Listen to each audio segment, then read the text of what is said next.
Alors, d'abord, je voulais faire une sorte de petite annonce de la part et du collectif, malgré tout, en France, et du groupe en Uruguay et en Argentine. Au fait, à travers tout ce qu'on développe cette année en particulier, c'est qu'on a travaillé avec Raúl Siveci, avec Ariel Penis et avec Florencia Carabajal, bon, voilà, les membres du groupe là-bas aussi. On est arrivé à un point dans lequel on s'est dit que ça serait bien de proposer à différents groupes, comme les groupes que j'ai rencontrés ce week-end à Vicenza en Italie, ou il y a un mois à Alexandria en Italie aussi, qui sont des groupes qui travaillent, des coopératives qui travaillent concrètement dans des pratiques sociales, non, avec lesquelles on a eu des échanges pour essayer de comprendre un peu ce que nous avançons ici au niveau de la recherche théorique et pratique, parce qu'effectivement, Max, il a raconté aussi une de nos pratiques, n'est-ce pas? Mais on trouve qu'on est à un moment dans lequel ce qu'on propose à tout le monde, non, c'est au groupe qui développe des pratiques, par exemple ce week-end, c'était 4 coopératives italiennes qui travaillent soit avec des migrants, soit avec la population, soit avec un tout petit peu plus sur le malaise psychologique, mais comme des coopératives dans les territoires, très territorialisés, très là-bas. Alors, l'idée c'est avec ces groupes-là, comme ça, de développer un peu plus, non, des liens un peu organiques pour pouvoir continuer à élaborer ensemble et à la fois avoir des retours par leurs questions, par leur expérience, à l'instar de ce qu'a fait Max la dernière fois, sauf que, bon, là c'était un peu interne au collectif, non? Mais l'idée c'est ça, l'idée c'est qu'on a envie, que ce soit ici ou que ce soit en Amérique du Sud, non? Bon, voilà, on a envie de un tout petit peu développer les liens avec les membres des groupes et des coopératives qui, tout en suivant notre travail, voudraient soit venir, soit qu'on aille, soit que... Voilà, développer un tout petit peu les quelques hypothèses. Alors, pour les latinos qui sont là, dans les groupes, il y a notamment qui vous pouvez contacter, c'est soit Raúl Siveci, soit Ariel Penissi, soit Florencia Carabajal, qui sont ceux qui sont d'accord pour commencer à lancer cette pratique. Et ici en France ou en Italie, voilà, la proposition est celle-ci.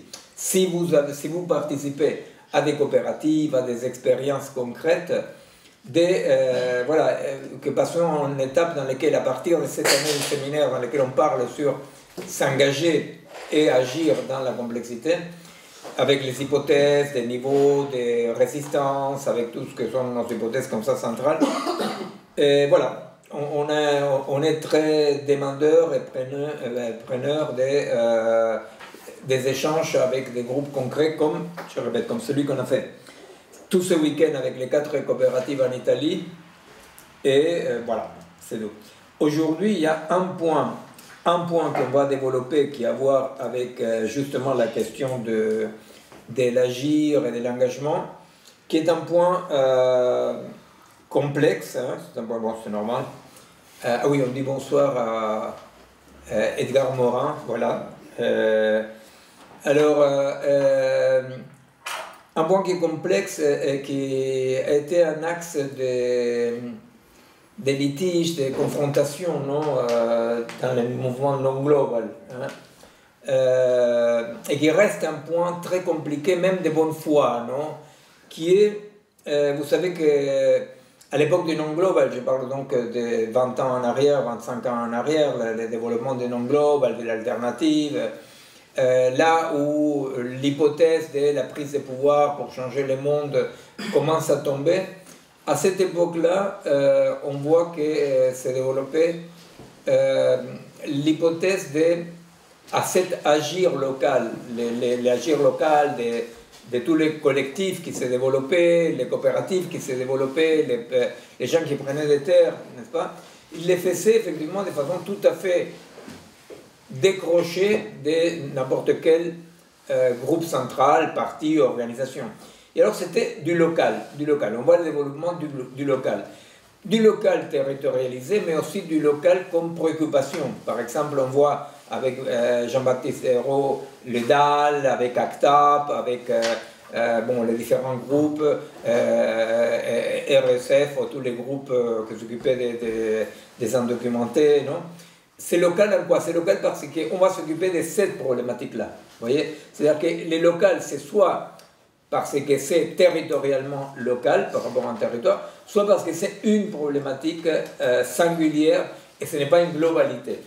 Alors, le développement de tous ces groupes-là, qui vont effectivement de Chiapas jusqu'au DAL, etc., les centres sociaux, bon, enfin, on ne peut pas nommer tous les copains, à ce moment-là, il est apparu un débat qui n'est pas resté vraiment clos jusqu'à aujourd'hui, on va le clore ce soir, qui est l'idée de comment comprendre notre agir, et c'est vrai que dans les terres occupées, où moi j'ai participé activement pendant très longtemps avec Ariel et d'autres, n'est-ce pas, c'était une question de comment on comprend ce qu'on est en train de faire, n'est-ce pas, que c'est un tout petit peu ce qui est développé quelque part Max la dernière fois, non, c'est-à-dire comment une pensée situationnelle permettait de dire mais qu'est-ce qu'on est en train de faire, n'est-ce pas? Est-ce qu'on est en train de créer des petites unités isolées, je ne sais pas, style kibbutz, vous voyez, c'est-à-dire dans lesquelles on crée des modes de vie qu'on trouve juste désirables, mais étanches par rapport au reste, n'est-ce pas? Ou est-ce que par exemple on le fait dans une sorte de souvent tristesse, étant donné la dureté du travail, comme en attendant mieux, n'est-ce pas, comme en disant, bon, on fait ça en attendant mieux. Et il y avait d'autres expériences, dont Marie-Laure, non, avec RSF, effectivement, dans lesquelles, non, on sentait une sorte d'efficacité, une joie, on sentait que ce qu'on était en train de faire, c'était juste et concret, mais il n'y avait pas non plus une théorisation, une sorte d'hypothèse qui nous permet de comprendre le rapport, comme pour le dire d'une façon rapide, comme on le traite avec Bastien dans le bouquin La contre-offensive qu'on a fini, qui sortira bientôt, on va vous dire, et le rapport de force, c'est-à-dire sans se poser la question des rapports de force, c'est-à-dire qu'on disait, bon, on essaye de faire, on fait d'une façon très concrète, et vous savez très bien si l'EDAL fait toujours des choses très concrètes, si voilà, les différents collectifs des sans-papiers font des choses concrètes, mais disons que ce qu'il n'y avait pas, c'était cette hypothèse par rapport à un changement d'hégémonie ou un rapport de force. Voilà. Je répète, j'ai beaucoup vu des collectifs très très innovants, très puissants, avec un imaginaire très puissant, qui quand même avaient cette tristesse de dire faute de mieux, dans cette idée que l'action restreinte, elle serait restreinte parce qu'elle est petite, n'est-ce pas, qu'elle ne fait pas le poids. Ou par exemple, 1000 fois on m'a posé la question du Chiapas jusqu'à Terre du Feu, en Italie, en Belgique, en France, 1000 fois on m'a posé la question, on dit, oui d'accord, mais et les fonds monétaires internationaux et le consortium militaire-industriel et la finance, non? C'est-à-dire, comment on fait? En quoi notre Brésil touche ça? Et c'est vrai, c'est absolument vrai, qu'il existe toujours, d'une part, une récupération de la part du système des pratiques alternatives qui sont faites pour respirer. Les gens font des pratiques alternatives pour respirer, n'est-ce pas? Et c'est vrai aussi qu'il y a une récupération, et c'est vrai aussi que parfois, ces pratiques-là arrivent à développer une sorte de quotidien différent, c'est ce qu'on appelait la clinique sociale, n'est-ce pas? Que pour les gens qui vivent sur le territoire en question où l'expérience se développe, ça leur change la vie. Mais c'est vrai que souvent les systèmes considèrent ça un tout petit peu comme on les laisse jouer dans la cour, quoi, de récréation. Non?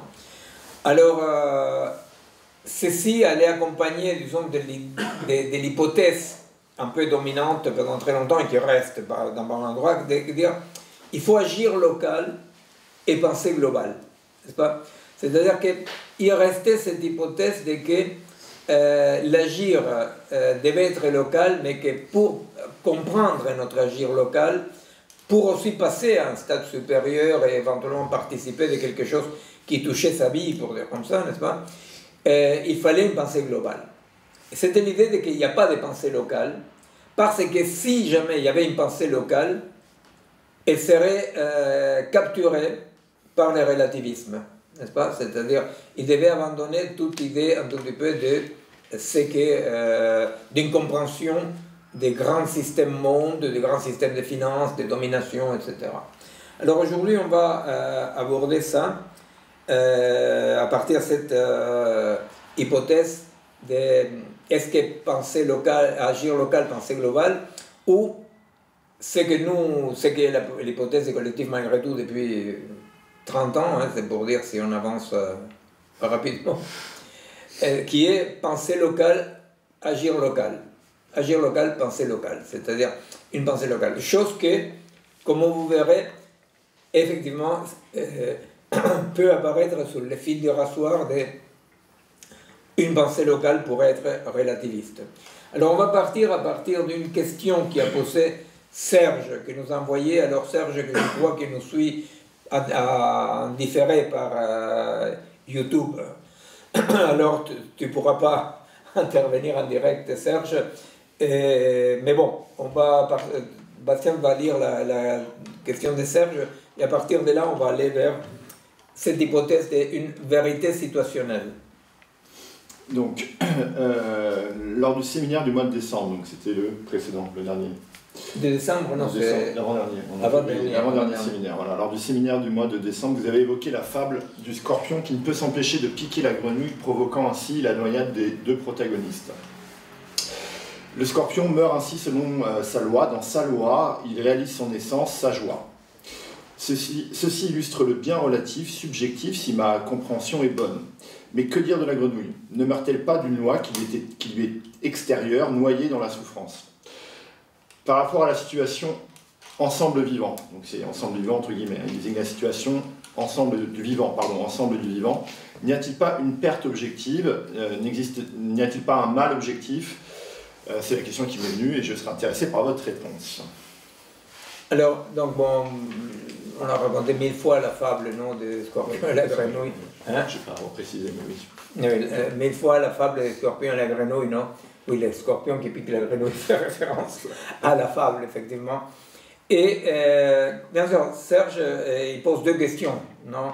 Une, c'est la question qui pourrait aller vers le relativisme, effectivement, non? Qui dit, bon, mais ce qui est un bien pour les scorpions est un mal pour la grenouille, non?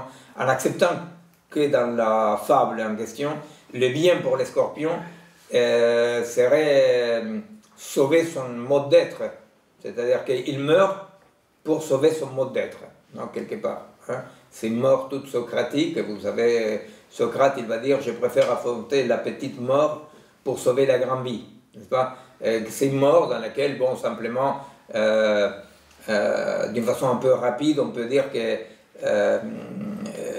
il y a des moments dans lesquels, effectivement, il s'agit de sauver quelque chose qui est constitutif de nous, qui est plus fort que notre vie individuelle, n'est-ce pas? Alors c'est pas un sacrifice dans le sens c'est martyr, n'est-ce pas? C'est pas martyr, c'est absolument l'idée de que mon moi ne se finit pas dans les limites de ma peau, n'est-ce pas? C'est-à-dire que ce qui me constitue est une multiplicité qui constitue mes enfants, mes amis, l'époque, mon espèce, je ne sais rien, n'est-ce pas? Chose qui fait qu'il n'y a pas de martyr, parce que le martyr est celui qui sacrifie son individualité pour une cause qui le serait extérieure. Donc ici, il n'y a aucun martyr. Hein. Ici, effectivement, c'est un moment donné dans lequel, pour continuer à être ce que nous sommes, bah, on meurt. N'est-ce pas? Par contre, la grenouille, alors la grenouille, il faut les prendre avec des pincettes, non pas la vraie grenouille, mais l'exemple de la grenouille, parce qu'effectivement, on peut dire que là, il faut oublier toute idée anthropomorphique, pardon, des contrats, n'est-ce pas, que les scorpions demandent à la grenouille.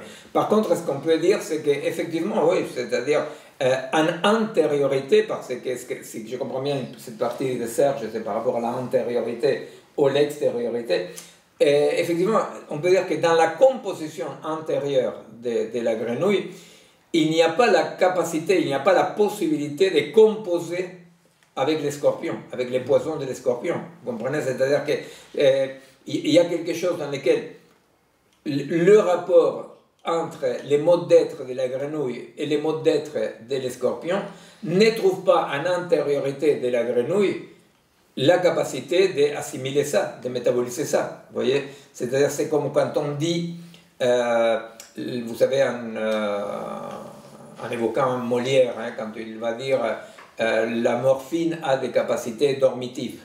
Non? Pourquoi est-ce que la morphine fait dormir? C'est un médecin malgré lui, non? Il dit pourquoi la morphine fait dormir? On dit parce qu'il y a des capacités dormitives. Alors effectivement, non, la morphine n'a pas de capacités dormitives. Ce qui se passe, c'est que pour des mammifères, composer avec la morphine les va faire dormir. Mais on parle de la composition interne du mammifère. Vous comprenez? C'est-à-dire que ça, quelque part, c'est pas que la mort ou l'endormissement arrive de l'extérieur par une essence extérieure qui agit comme ça. Ou dit d'une autre façon, non, en neurophysiologie, c'est un bon exemple, je vous conseille de l'utiliser par rapport aux machines intelligentes ou la vie artificielle. Quand on dit la douleur n'a pas forme d'aiguille, vous comprenez? C'est-à-dire qu'au fait, nous sentons de la douleur quand on enfonce une aiguille, mais la douleur, c'est notre réaction qui compose comme si avec les stimuli aiguilles. Mais les stimuli, à ce moment-là, le stimuli est un stimuli X. Vous voyez, c'est-à-dire que le poison du scorpion est un stimuli X qui, par rapport à la composition interne de la grenouille, ne peut pas s'agencer. Alors, par rapport au relativisme ou pas, parce qu'on va aller un tout petit peu vers ça. Serge trouve que la première partie de la réponse n'est pas bonne. On attend de Serge et des autres. On pourrait développer un peu plus. Par rapport à ça, juste en restant au niveau de ce que nous appelons le champ biologique, à vrai dire, il faut bien voir quand même que quand on dit la grenouille, les scorpions, on est dans un découpage un peu trop exagéré déjà, vous voyez, parce que, à vrai dire, la grenouille et les scorpions comme individus comme ça n'existent qu'aux yeux taxinomiques des humains. Vous voyez, nous, on n'a aucune idée si un scorpion relève des... Nous pouvons trouver une unité organique scorpion, par exemple. On peut trouver ça, il n'y a pas de problème. Mais nous ne savons pas à quel macro-organisme appartiennent les scorpions, vous comprenez? L'exemple avec les scorpions, dont je ne connais absolument rien, est court pour moi, mais pensons à quoi je travaillais pendant des années, c'est avec des fourmis, n'est-ce pas? C'est-à-dire, je peux voir qu'une fourmi possède une unité organique. Possède une unité organique par rapport à quoi? Par rapport à que si je découpe la fourmi, une patte de fourmi n'a pas une unité organique, c'est-à-dire qu'il n'y a pas une unité autopoïétique, comme on dit, n'est-ce pas? Bon. Par contre, quand je parle de la fourmi, c'est très en extériorité, parce que bien heureux celui qui pourrait dire si une fourmi peut exister au-delà des macro-organismes fourmilières auxquels elle appartient, vous voyez? Et dans les champs biologiques, tout s'imbrique comme ça. Non, c'est ce que Edgar Morin rappelle quand il dit complexité veut dire hybrider, non, tisser ensemble des éléments divers. Des éléments divers. Cette complexité, ce tissu très serré du champ biologique fait qu'à vrai dire, on est un peu limité pour dire ce qui est un bien pour les grenouilles, un bien pour les scorpions, n'est-ce pas? On le prend comme un exemple. Ne serait-ce que par le fait que d'un point de vue biologique, la naissance et la mort d'un individu d'une espèce est aussi un découpage un peu arbitraire, vous voyez, c'est-à-dire pour nous, notre naissance semble très important, et notre mort, ça semble très important, mais d'un point de vue de l'espèce, et encore plus du point de vue biologique, de champ biologique, la vérité c'est que, il faut le dire pas trop fort parce que les fachos, cathos, ils vont s'approprier ça, mais c'est vrai que on ne peut pas dire que la vie d'un organisme commence à la naissance, n'est-ce pas? Et on ne peut même pas dire que la vie d'un organisme commence quand vont s'unir le spermatozoïde et l'ovule, n'est-ce pas? C'est-à-dire, c'est vrai que les découpages qu'on peut faire au niveau des champs biologiques toujours doivent tenir compte la intégration, l'appartenance des unités organiques à des macro-organismes, n'est-ce pas? C'est-à-dire que là, c'est la limite, Serge, là, c'est la limite par rapport à la grenouille et les biens en mâle de la grenouille, parce que, au fait, le mâle en question, nous pouvons le considérer d'une façon un peu, pas métaphysique, pour ne pas tomber dans la critique d'un Nietzsche, par exemple. On dirait, bon, effectivement, tout organisme et pas partie d'organisme, tout organisme, n'est-ce pas? Donc, possède une unité organique, etc., autopoïétique, bon, ok. Tout organisme existe dans un effort pour, que c'est ce qu'il dit Leibniz quand il dit l'être est un effort pour, ok. C'est le connatus, ok. Mais, à la fois, vous voyez, il faut quand même voir ça d'une façon pas trop dogmatique, non? Parce que sinon on tombe un tout petit peu dans une mode qu'il y a eu il y a quelques années, un biologiste très sérieux, qui est un très bon communicant, mais qui a prêté un peu les flancs à un anthropomorphisme quand il parlait des suicides cellulaires, non? Et ça avait fait ça avait fait comme ça des gorges chaudes, comme on dit, tout le monde parlait des petites cellules qui se suicidaient pour que l'organisme vive, alors on parlait de la générosité de ces cellules. Bon, ces processus-là en biologie s'appellent l'apoptose, n'est-ce pas, l'apoptose. Alors, à vrai dire, dès qu'on a une vision des organismes agencés dans des organismes, bon, en fait, est-ce que c'est un mal pour la cellule qui meurt? Vous voyez, c'est très relatif. Il n'y a aucun doute que pour toute cellule, et surtout en parlant de cellules, que beaucoup de biologistes considèrent, nous, c'est un peu différent, non? La singularité des vivants, on ne la met pas comme socle de base, comme plancher de base la cellule, non? Mais bon, pour beaucoup de biologistes, on met comme plancher de base du vivant la cellule. Alors la cellule, effectivement, existe dans un connatus, un effort pour exister. Alors on peut dire, oui, du point de vue de la cellule, l'apoptose est un mal. Mais vous voyez, c'est-à-dire, c'est très relatif, parce que vous voyez bien que si un macro-organisme est aussi un écosystème, dire le renard qui se bouffe les lapins, c'est un mal pour les lapins, un bien pour les renards. Vous comprenez? C'est-à-dire que là, il faut avoir une vision ça plus agencée et non linéaire.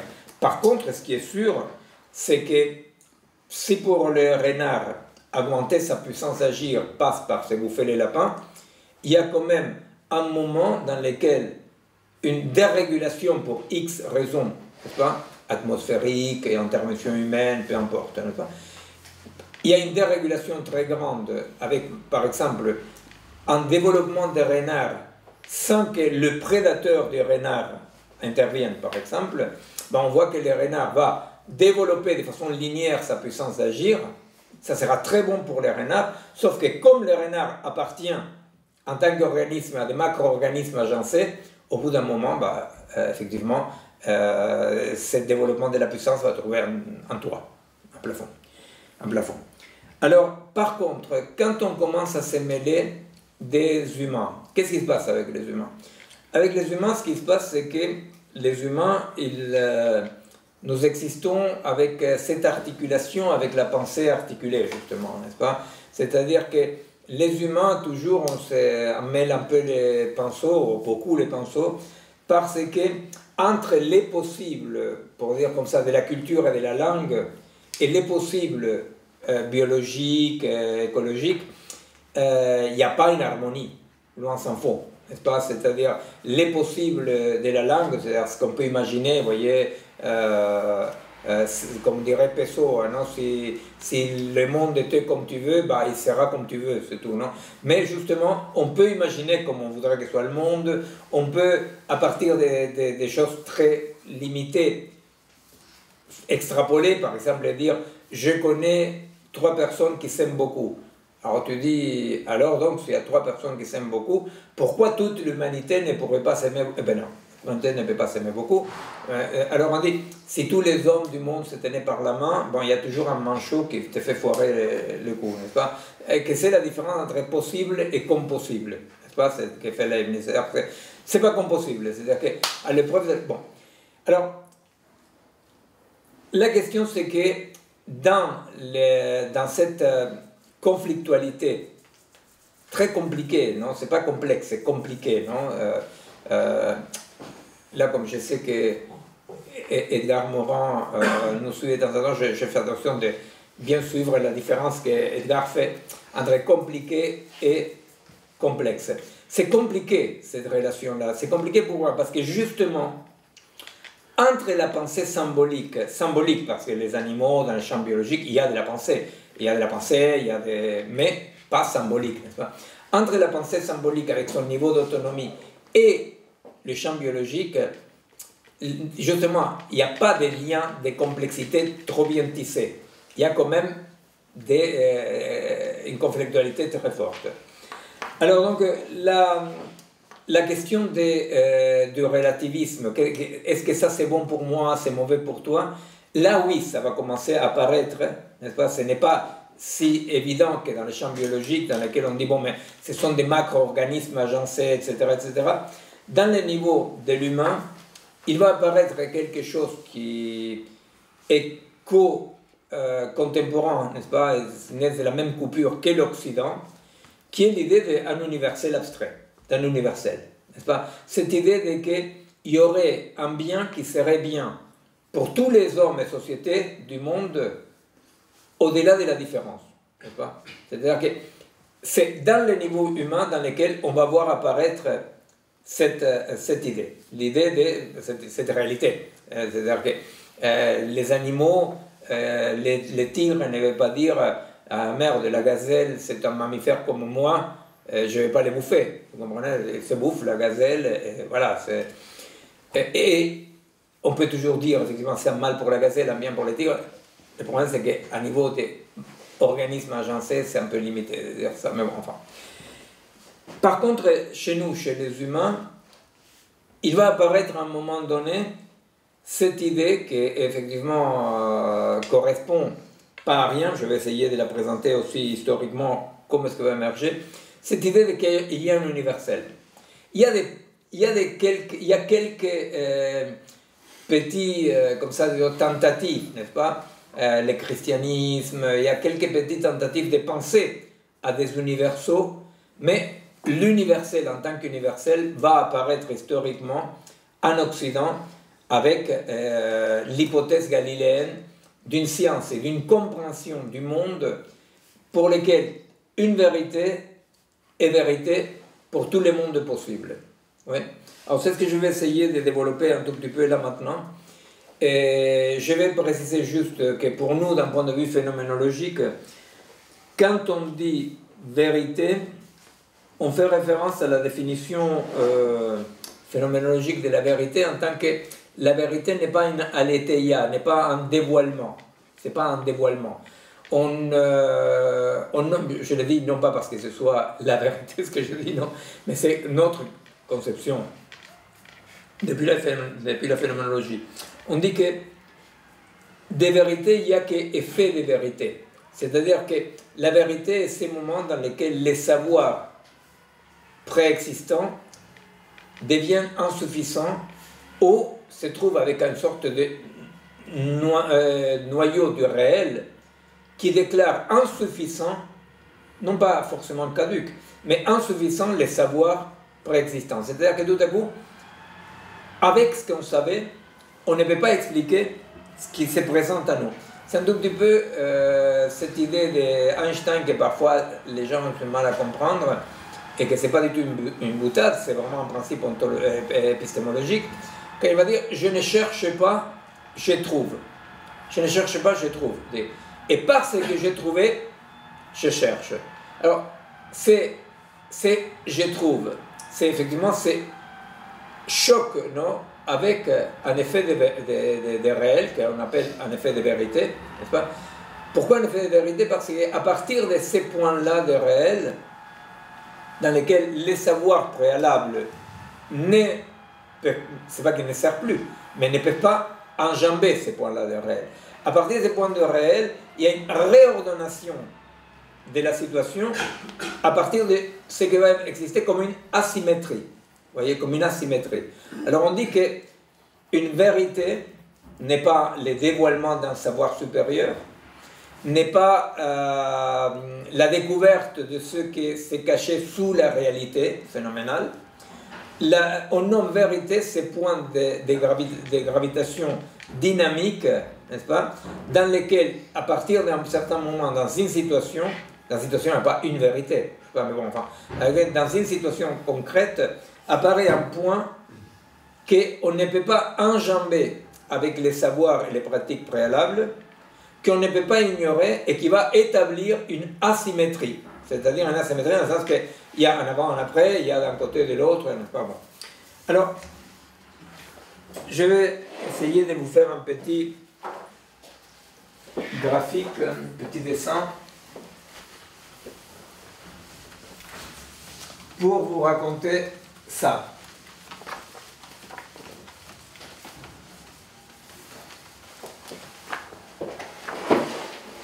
Je vais essayer de présenter un tout petit peu comment à un moment donné, dans l'histoire de l'Occident, non, dans les débuts de ce que donc Couche appelle le monde del ser, le monde mercantile, le monde colonial, n'est-ce pas? Comment à un moment donné va apparaître l'hypothèse et les pratiques correspondant à une vérité qui est vraie dans tous les mondes possibles, n'est-ce pas? Et une vérité qui est plus vraie que les autres, n'est-ce pas? Et qui englobe un universel.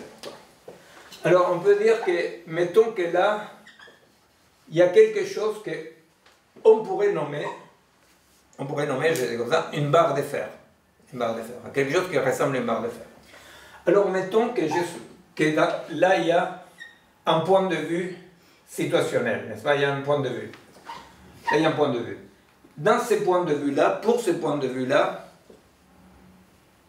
il dit, cet objet-là mesure ça. C'est clair ça, non? Et dans la perspective est importante parce que la vérité situationnelle est toujours une vérité des perspectives, nous allons voir, des perspectives. Alors il dit, pour moi, nous voyons bien que cet objet X, cet objet on va l'appeler X, cet objet X est comme ça. Pour moi, il est comme ça. Mais pas un moi subjectif, n'est-ce pas? Ici, cet objet se présente comme ça et se présente dans la réalité comme ça. Je vous rappelle quelque chose qu'on avait beaucoup développé, beaucoup revenu là-dessus l'année dernière.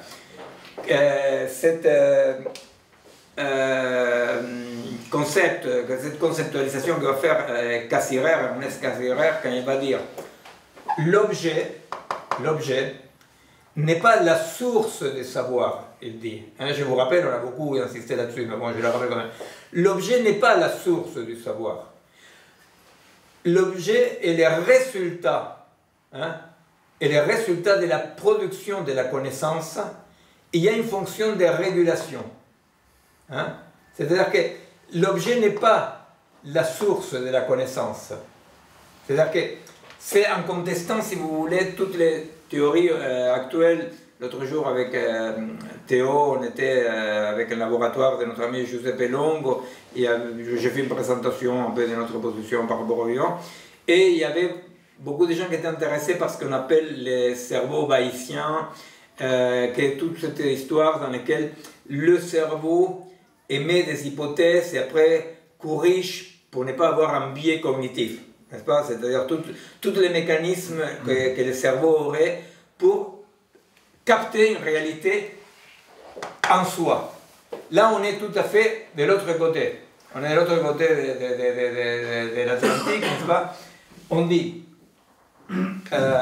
face à ce réalisme, qui est un réalisme aujourd'hui très très réactionnaire, parce que toute la base des thérapies cognitives, de la pédagogie des compétences, toute l'idée quand même de que toute vision singulière, n'est-ce pas, qui correspond à ta pratique, à ton expérience, et non pas à la expérimentation, est un biais.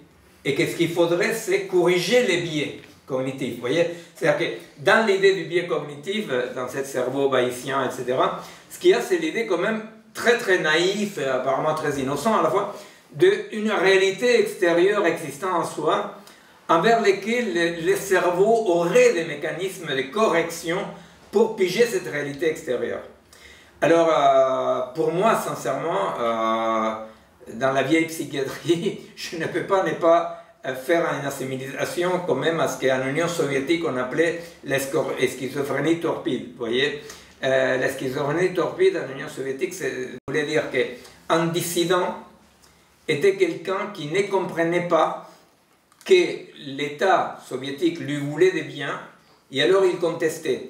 Alors on disait c'est un malade. Bon, aujourd'hui, des gens charmants comme Stanislas Zen, des gens très intelligents et que je respecte beaucoup, voilà, je les aime, eh bien, il invente une nouvelle schizophrénie torpide pour nos élèves, pour nos enfants et pour nous tous, mais surtout pour le pauvre petit, qui consiste à dire comment ça s'est fait qu'il ne corrige pas, il n'arrive pas à une perception optimale de la réalité réelle. Bon. Alors, on est en train de parler de ça, on est en train de parler ni plus ni moins, n'est-ce pas, de quelque chose qui aujourd'hui est dominant à niveau de l'école primaire, n'est-ce pas, c'est dominant à niveau social, et que c'est quand même notre petite schizophrénie torpide, mais on est quand même en démocratie, en Afrique ils savent que la démocratie est démocratique ici en France, alors donc on ne les met pas au goulag, parce que d'ailleurs on n'a pas de goulag. On les corrige, on corrige. Bon. Alors, eux, là on est avec Cassirer, on est dans la phénoménologie, là on sait, voilà. Alors qu'est-ce qu'il dit Cassirer? Il dit, l'objet X n'est pas la source de la connaissance. L'objet X, tout ce qu'il fait, c'est faire partie de la production d'une connaissance. On produit une connaissance, n'est-ce pas? Mais la connaissance que lui, mettons, situation 1, situation 1, d'accord? C'est que depuis la situation 1, je construis une intériorité, ouais, comme objet X, n'est pas n'importe quoi, va dire Cassirer.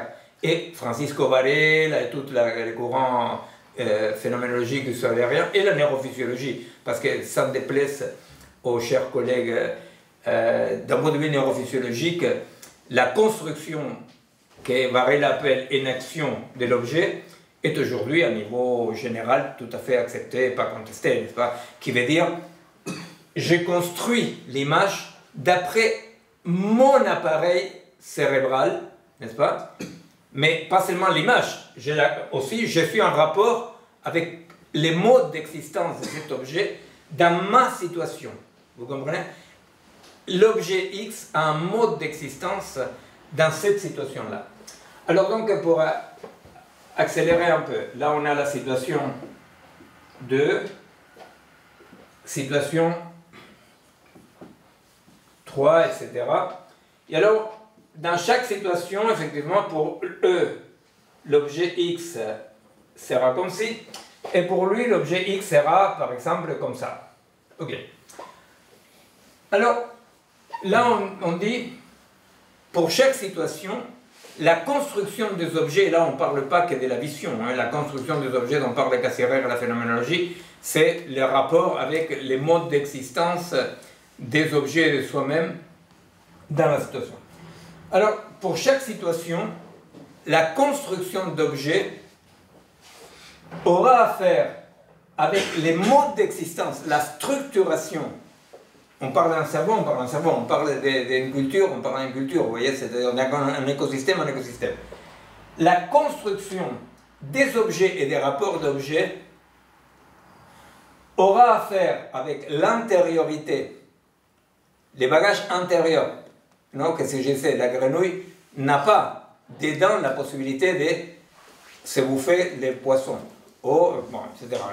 C'est en antériorité.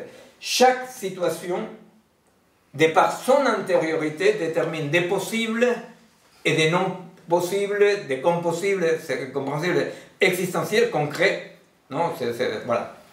Alors, quels sont les gestes galiléens? Je vois que j'ai apporté là Planck, après si on a le temps pour lire un tout petit peu comment Planck, que vous avez Planck dans toute la théorie des quanta, etc. Et c'est lui qui va défendre la position réaliste, hein, qui va dire il y a des objets existent comme ça en dehors de toute relation. Il va s'opposer à Mach, qui va dire, finalement, tout est relation, et les objets sont les fruits de la relation. Sans doute du peu ce qu'il va dire Cassirer de notre façon. Bon, voilà. Alors, les gestes galiléens, on va dire qu'ils consistent en quoi? Les gestes galiléens consistent tout à coup à une position très particulière, qui va procéder à une séparation d'un élément de x, il va dire x mesure 1 mètre. X mesure 1 mètre. Comment il arrive, Galilée, à dire x mesure 1 mètre?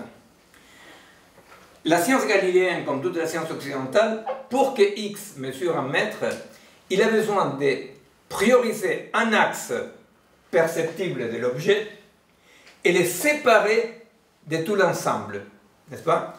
Par exemple, les séparer, effectivement c'était pas le problème de Galilée à l'époque, mais les séparer par exemple de tous les éléments subatomiques qu'aussi on peut trouver dans X, vous voyez? C'est-à-dire qu'en X, les découpages de X, les découpages de la barre de fer, ce qui va devenir une barre de fer d'1 mètre, les découpages est un découpage dans tout qui va instaurer quoi? Il va instaurer à la place des rythmes culturels et biologiques la mesure. Il va instaurer la mesure. Alors j'ai apporté un petit peu les textes de Deleuze, après je peux vous les lire, mais bon, c'est tout, quand il parle, quand il va dire l'absurdité consiste, bon, il le dit, non, l'absurdité consiste à considérer l'étendue comme mesurable. La physique, bon, la physique, qu'il est, oui, quand on dit que la physique a peur du vide, à vrai dire, ça signifie seulement que les divisions des parties et la distinction numérique est une division, mais la division n'a lieu que dans les modes. Bon, c'est lui un peu... c'est-à-dire que ce qu'il va dire Deleuze, n'est-ce pas, c'est que, effectivement, il dit beaucoup mieux que moi, et je lui fais tort en les lisant comme ça. J'ai du mal même à me relire, c'est la seule chose qui me restait de médecine, et d'écrire mal. Non? Et ce qu'il va dire Deleuze, c'est-à-dire que c'est une illusion, non, cette mesure comme séparation. Parce qu'il va dire, la séparation n'existe que dans le mode, un mode. N'est-ce pas? Alors effectivement. La distinction réelle n'est pas numérique et la distinction numérique n'est pas réelle. Exactement, c'est comme ça qu'il a dit Bastien et Deleuze. Je répète. La distinction réelle n'est pas numérique et la distinction numérique n'est pas réelle. La distinction numérique n'est pas réelle. Ça veut dire, quand je dis ce découpage-là n'est pas réel. N'est pas réel. Pourquoi n'est pas réel?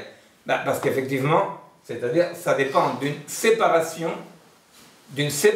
arbitraire. Hein? C'est ce qu'il va dire, si jamais je le trouve, Bohr, non, qui est un peu pas le copain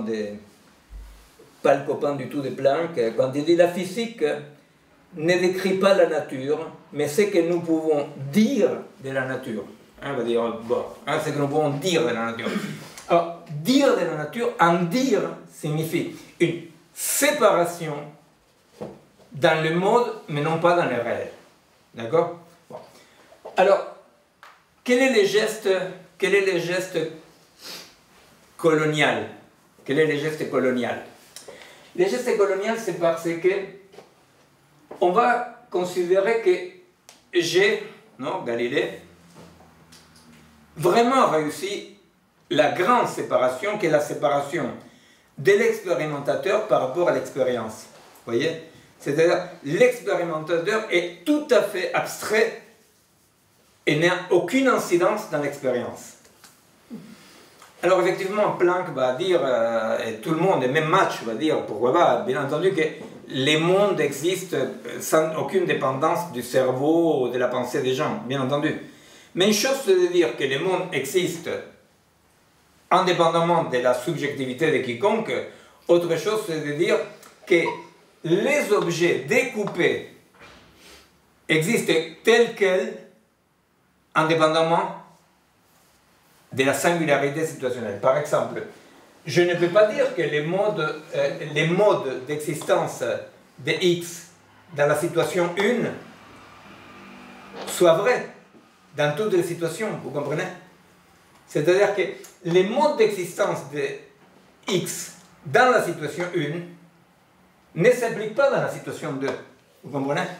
Le seul mode d'existence de X qui doit s'appliquer à toutes, c'est le mode de la mesure. C'est le mode de la mesure. Le mode de la mesure, bien entendu, qui naît d'une rétro-situation, pour dire comme ça, cachée, hein, situation qui serait universelle. Pourquoi je dis rétro-situation cachée? Parce qu'effectivement, les points de vue de l'extériorité est une hypothèse qui naît à un moment donné dans lequel la mesure devient nécessaire de façon très matérielle. C'est le mercantilisme, c'est le développement de la monnaie, c'est bon, enfin, le développement des lumières, vous comprenez, c'est-à-dire qu'il y a toute une situation matérielle très objective qui va changer le contenu, non, par une mesurabilité et une division qui se prétend réelle et consistante. Il y a un passage du Quichotte, que moi j'aime beaucoup, qu'une fois je vais citer, mais bon, je vais le répéter. C'est un passage très rigolo du Quichotte dans lequel Don Quichotte arrive avec Sancho Panza devant un chemin. Et vous savez qu'il semble que pendant très longtemps, les chemins étaient un endroit de confrontation parce que qui laisse passer l'autre. Et maintenant, disons qu'on est un peu plus cool là-dessus, mais c'était quand même quelque chose. Rappelez-vous, Édipe qui tue son papa parce qu'il ne voulait pas s'épouser.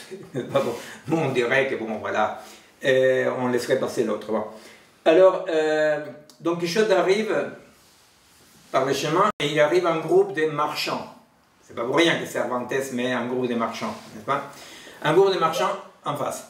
Alors, Don Quichotte, c'est même menaçant, comme si, avec Sancho Panza, il dit: je ne vous laisse pas passer avant que vous ne déclariez que Dulcinea est la femme la plus belle du monde. Alors les marchands disent, nous on veut bien, mais le problème c'est que nous on ne connaît pas toutes les femmes du monde. Non?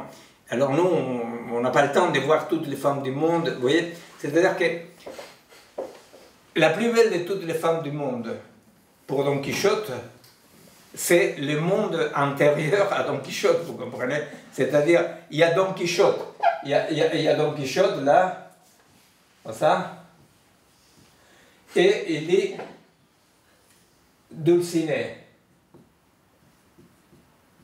Elle est très belle, je disais. Il dit, dans le monde antérieur, hein, parce que si le tout n'existe que dans chaque partie, hein, si le monde, là c'est Leibniz, non? Si le monde existe comme englobé dans chaque partie, mais n'existe nulle part comme englobant, bien, dans le monde englobé par Don Quichotte, il dit, Dulcinea est la plus belle, mais pour les autres, les autres étaient déjà là. Les mondes étaient la somme, l'addition de toutes les situations. Alors il dit, nous on ne peut pas savoir, parce qu'on n'a pas la façon de prendre un point de vue numérique, mesurable du réel. En tant que lui, il est dans un réel non divisible. Dans le réel non divisible, Dulcinea est la plus belle du monde. Eux, dans un réel mesurable et divisible, ils veulent bien déclarer ça, sauf qu'ils n'ont pas toutes les femmes. Bon, finalement, les casse la gueule avec Don Quichotte, comme toujours, ils continuent.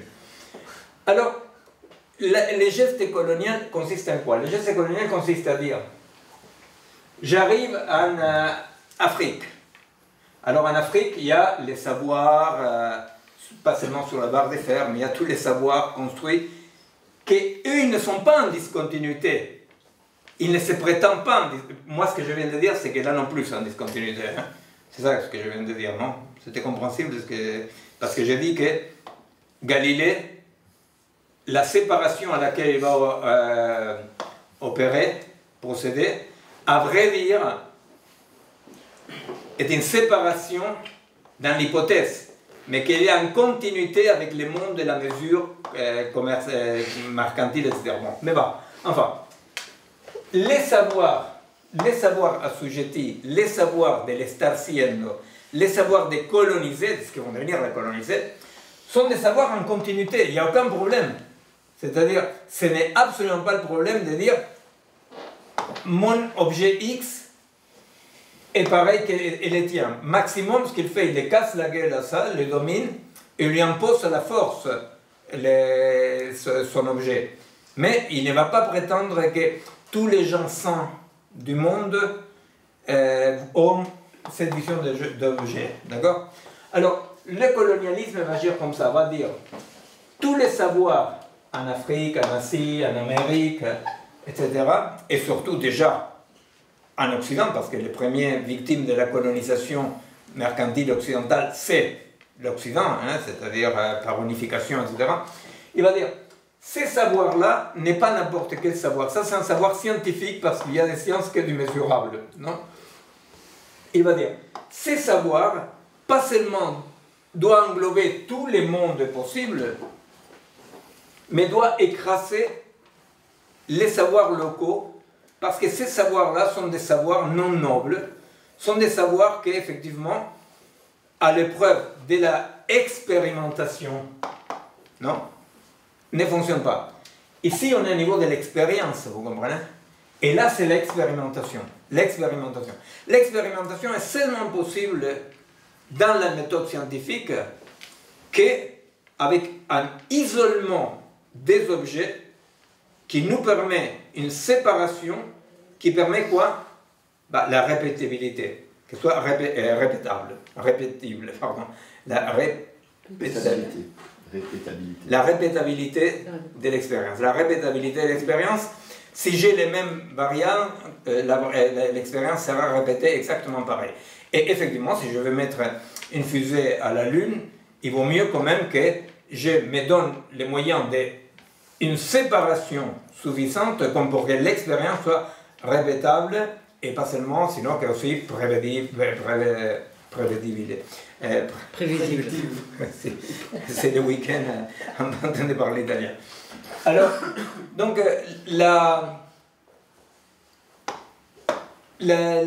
l'Occident arrive et il dit ça c'est faux. Ça c'est faux. Tout ce qui est local est faux. Parce qu'il y a une pensée globale qui doit être supérieure à tous les agirs locaux et à toutes les connaissances locales. Et il va passer à construire un monde, n'est-ce pas? Il va passer à construire un monde. Alors, c'est là où nous pouvons dire, dans la mouvance décoloniale, la tendance, disons, très forte, une tendance très forte à dire on refuse la science occidentale. Pourquoi? Parce qu'il va dire la science occidentale, à vrai dire, elle est des naissances très géolocalisables, pour dire comme ça, vous voyez, une naissance géographique localisable. Et c'est vrai, c'est ce que Couch va dire, c'est que d'autres penseurs de la décolonialité disent, n'est-ce pas? Ils disent, mais la science, elle fait semblant d'être universelle, mais la science, elle est née en Occident en répondant à une problématique tout à fait occidentale, qui est la problématique du mercantilisme, de la libre circulation des marchandises, de l'apparition de la mesure, de l'unification, etc., etc. Alors, ils disent, donc, nous, on ne veut pas de cette science-là, qui se prétend universelle et qui, à vrai dire, elle est coloniale. Dans la mouvance décoloniale, alors, ce qu'ils vont dire, c'est, pas tous, hein, mais certains, ils disent, il faut créer une science indienne, par exemple, une science féministe, par exemple. Et nous, dans notre carré décolonial, nous, on n'est pas d'accord avec ça. Nous, on va dire des sciences, il n'y a que la science de la mesure qui, à travers des procédures très concrètes, arrive à séparer des éléments qui nous permettent une répétabilité de l'expérience et arriver à la Lune, ou faire des antibiotiques, ou faire des ordinateurs. N'est-ce pas? Donc c'est une singularité. Mais la question qu'on peut se poser, vous savez très bien, comme l'universel, pendant tout l'Occident, a eu tellement bonne presse. Tout le monde voulait être universel, parce qu'universel c'est vrai, et local c'est faux. N'est-ce pas? Local c'est la croyance, c'est la sorcellerie, c'est les traditions. En tant que, là non, là on est dans les durs de dur, là c'est la raison pure. N'est-ce pas? Mais pourquoi est-ce que vous considérez que la science est forcément occidentale? Enfin, les Arabes ont inventé les chiffres, les Chinois... Non, la science, les savoirs, disons qu'on dirait aujourd'hui scientifiques, les savoirs qui ont connu les Égyptiens pour construire des pyramides, les Arabes, etc., n'ont pas été structurés d'après les modes que la science occidentale va structurer les savoirs. Mais ils ont quand même été structurés. Si, mais pas de ces modes-là, pas d'un mode ascensionnel et de domination du réel. Non?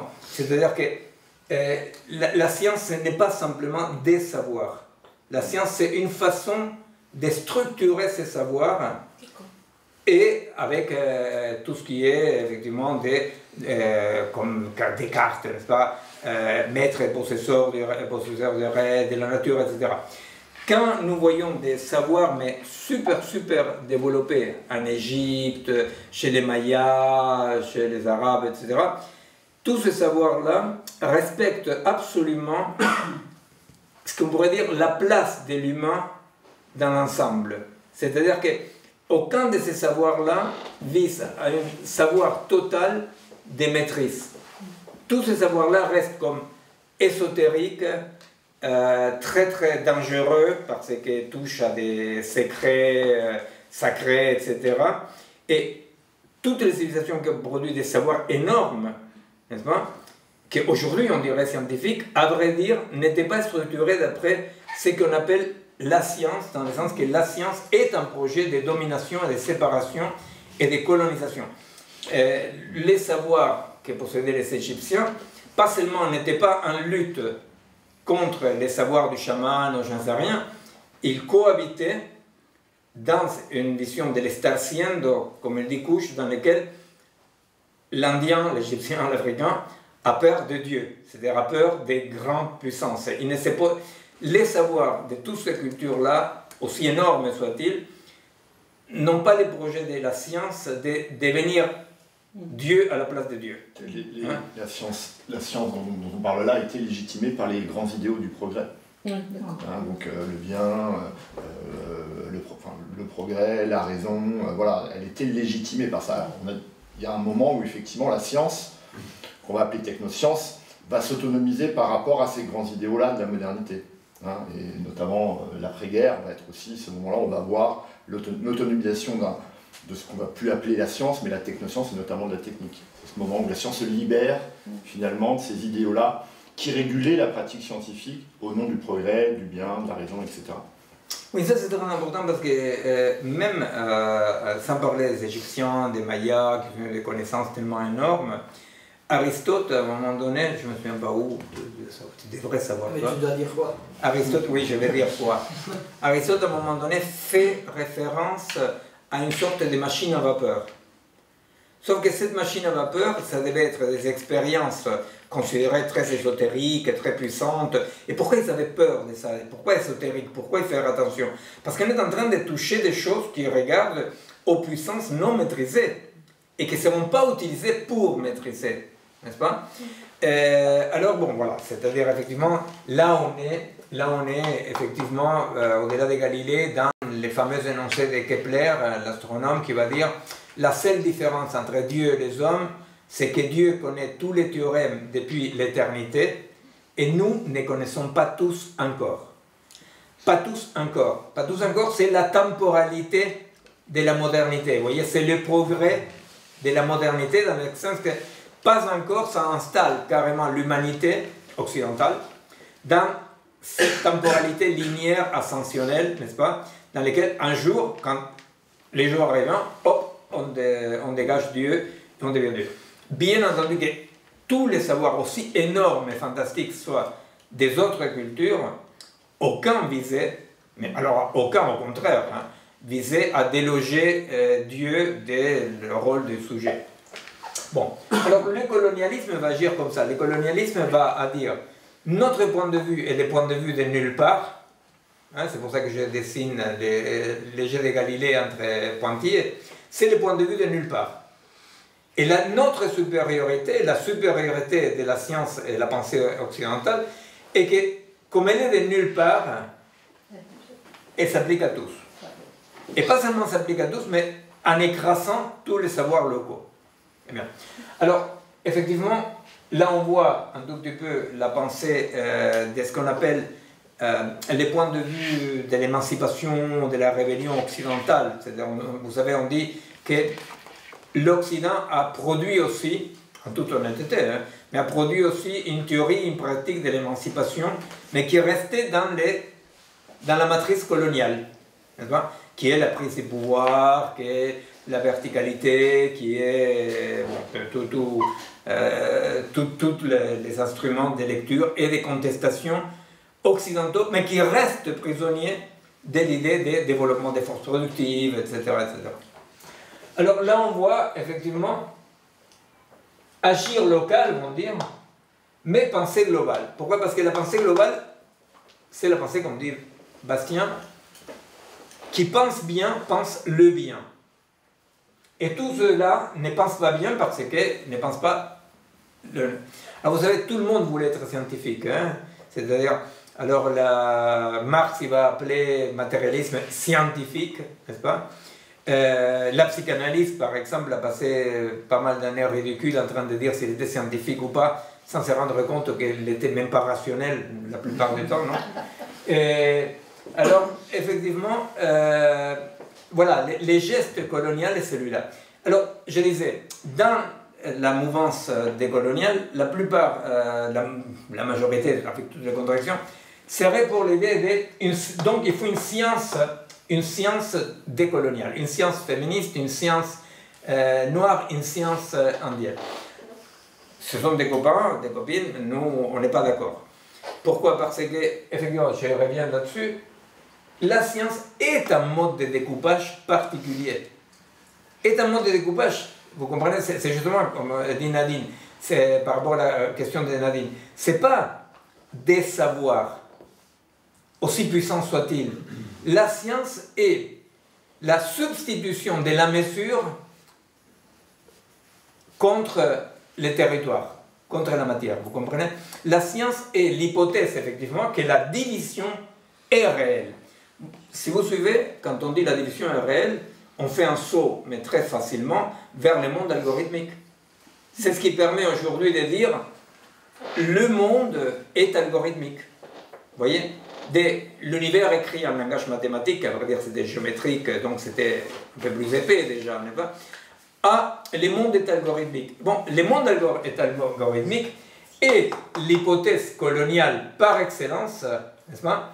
Dès que ce qui existe dans la réalité, et quand vous voyez par exemple Stanislas Dehaene, quand il explique dans ses livres la question du biais cognitif, la question de l'accès, la correction de la perception jusqu'à arriver à une optimalisation, n'est-ce pas? Qu'est-ce qu'il va dire? Ce sont des algorithmes, il utilise carrément dans ses livres le mot algorithme d'optimisation cérébrale. Donc, ça veut dire que le réel est divisé dans une unité réelle, tout à fait extérieure aux territorialisations corporelles, au-delà des corps. Hein? S'il y a quelque chose qui doit rester en dehors pour Galilée, ben c'est les corps, nos corps, mais aussi les corps de l'objet étudié. Parce que très rapidement, comme le réel s'est recomposé des unités réelles, mesurables, on va travailler avec la mesure de la même façon qu'aujourd'hui on travaille avec l'algorithme, avec les modèles algorithmiques, plutôt que s'emmerder avec une certaine opacité du réel qui passera à devenir les bruits dans le système. On n'arrive pas à tout mais il y a du bruit dans les systèmes. Bon.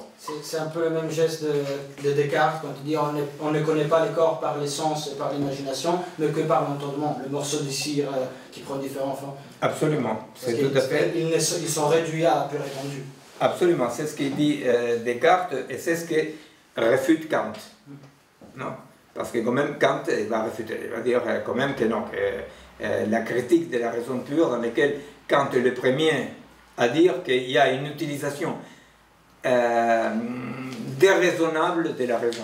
Hein, c'est la critique de la raison pure, c'est ça. Kant va dire qu'il y a une utilisation déraisonnable de la raison parce qu'on ne connaît que par nos sens. Bon, il va jusque-là, c'est beaucoup, mais c'est quand même pas mal, dans le sens de dire que, bon, il y a les corps connaissent. Ce que les corps connaissent, c'est ni un biais cognitif, ni une partie du tout. Ce sont des tout produits et agencés dans chaque situation. Alors, nous, voilà, quand on dit non, nous ne sommes pas du tout pour une science indienne, féministe, noire, décoloniale. Nous disons, à vrai dire, si par contre, au contraire de vouloir opposer à la science, non, nous pouvons territorialiser la science. Si nous pouvons comprendre que la science, telle comme j'explique, non, comme une forme de systématiser les savoirs, etc. Si nous pouvons voir que la science naît de façon archi-territorialisée en Occident à un moment donné. Vous savez bien, quand même, la grande controverse de Galilée, quand il a vu la Gégène, il n'a pas voulu aller, bon, ce n'est pas une Gégène, et quand Galilée, comme ça, etc., c'était quoi ce qui se passait derrière?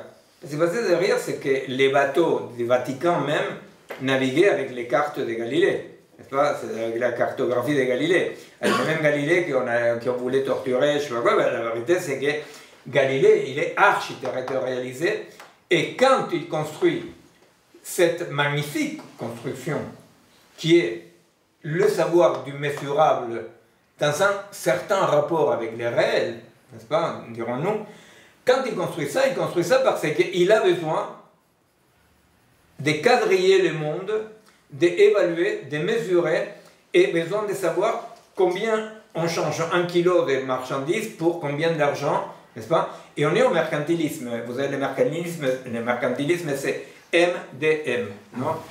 Marchandises, argent, D parce que c'est en espagnol, MAN, pardon, dinero, non. Marchandises, argent, marchandises, n'est-ce pas?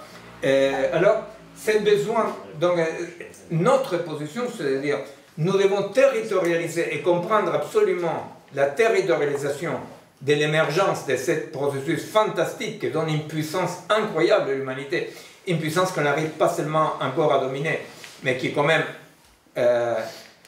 par manque de métabolisation, non, a produit les désastres de l'Anthropocène, n'est-ce pas? Eh bien, nous disons plutôt que d'opposer quelque chose qui serait symétrique et un miroir avec les gestes coloniaux, nous disons, par contre, ce qui est possible, c'est incorporer dans chaque situation, comme un élément de la situation, les savoirs scientifiques. Vous comprenez? C'est-à-dire que nous disons, au fait, ce qui est possible de faire, c'est essayer d'englober, alors ce que dans la mouvance coloniale on appelle l'anthropophagie, hein, c'est bouffer la technique de l'ennemi, c'est bouffer la technique de l'ennemi. C'est compliqué, bouffer la technique de l'ennemi, c'est compliqué. Mais notre hypothèse, c'est que plutôt que s'opposer, refuser des savoirs, que de toute façon, on a beau refuser les savoirs technoscientifiques, ils nous écrasent la vie. Alors, quoi faire? La seule possibilité, c'est quand même, plutôt qu'ils nous colonisent, essayer de l'englober dans nos savoirs et dans nos réalités très territorialisées. C'est compliqué. C'est bouffer la technique de l'ennemi. Avec Bastien, un passage du bouquin là qu'on a fini, on donne 2 exemples, non, de comment se bouffe la technique de l'ennemi. Ce sont 2 exemples militaires. Hein. Vous savez que quand les Espagnols sont arrivés chez nous, ils venaient avec des chevaux. Il n'y avait pas de chevaux en Amérique. Et alors pendant quelque temps, même, il y a eu des hypothèses de que c'était une bête à 2 têtes. On croyait que les chevaliers et les chevals faisaient une unité. il y a eu une trouille terrible, terrible. Mais il y a eu des chevaux, bien entendu, qui se sont échappés, qui sont devenus des grands, comme ça, groupes, je ne sais pas comment ça s'appelle ça, enfin, des chevaux sauvages, n'est-ce pas, que les Indiens, petit à petit, ils sont capturés. Pour la faire courte, il paraît que grosso modo, ça a pris 80 ans pour que les Indiens, pour des groupes d'Indiens, arrivent à domestiquer, donc c'est ça la phagocytation, non, la technique de l'ennemi. Or, trop tôt, c'est trop tôt. Pourquoi trop tôt, c'est trop tôt? Parce que l'ennemi connaît sa technique mieux que nous. Alors quand nous bouffons la technique de l'ennemi, on lui donne une force plus grande à l'ennemi. Pourquoi? Parce que par exemple, les chevaliers espagnols savaient très bien qu'est-ce qui pouvait un cheval et qu'est-ce qui ne pouvait pas le cheval. Alors, ce n'est pas le tout de prendre les chevals et voler les chevals et monter sur le cheval. Parce qu'effectivement, comme c'est la technique de l'ennemi, la phagocité signifie la métaboliser et l'intégrer organiquement. Et ça, ce n'est jamais évident. Là, bien entendu, je fais référence là implicitement au monde digital. Au monde digital, comment on se bouffe la technique de l'ennemi pour peu qu'on considère un peu d'accord que les grandes compagnies, Elon Musk, etc., sont en quelque part l'ennemi. Alors, mais bon, revenons aux Indiens. Les Indiens prennent grosso modo 80 ans. Et quand les Indiens incorporent organiquement la technique de l'ennemi, ils deviennent des chevaliers hors pair. Mais alors là, ils n'utilisent jamais les techniques de la chevalerie, ni espagnole, ni portugaise. N'est-ce pas? Ils inventent leur façon d'attaquer, leur façon d'utiliser la technique. L'autre exemple qu'on donne avec Bastien aussi, c'est un exemple militaire mais plus récent, c'est que par exemple, quand nous, en faisant la résistance contre la dictature, on attaquait des casernes, il y a eu un moment donné dans lequel on avait récupéré ce qu'on appelle des fusils automatiques lourds, que sont ces fusils boum boum boum boum par terre, comme ça avec un trépied. Et alors, au départ, on dit, ben, c'est fantastique, quel pouvoir de feu, quelle technique. Et très très vite, on s'est rendu compte que pour pouvoir utiliser cette technique-là, on n'avait aucune possibilité de l'incorporer à nos méthodes de combat. Et que par contre, l'ennemi savait très bien qu'est-ce qu'on pouvait faire et qu'est-ce qu'on ne pouvait pas faire avec cette technique-là. Et on a dû l'abandonner.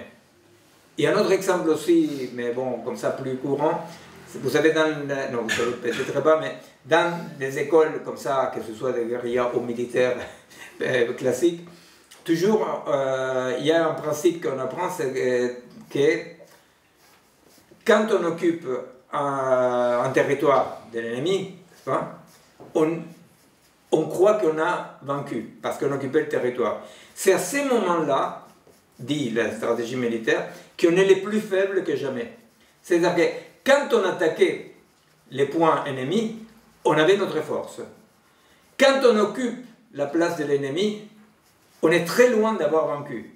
Pourquoi? Parce que l'ennemi connaît tous les détails, tous les accidents du terrain, et nous ne les connaissons absolument pas. Et on est passé d'une position offensive à une position dans laquelle on doit défendre un territoire dont on ne connaît pas les accidents, les possibles... Vous comprenez bon.